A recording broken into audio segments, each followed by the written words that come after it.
yayiceliwe le ntlanganiso bathunyelwa kuyo abantu yabe bivunyiwe kanti yitriki yobana kufuneka kuzothutyulwa abantu.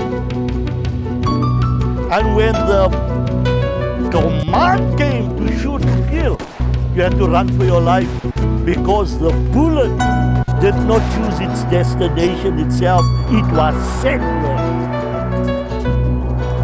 We came to over 200 people. We found out that over 200 people had been shot. Shots went on until 8:30, 9 o'clock at night. From 3 o'clock in the afternoon. There were shots fired all the time. People were merely sitting in their houses and they were shot.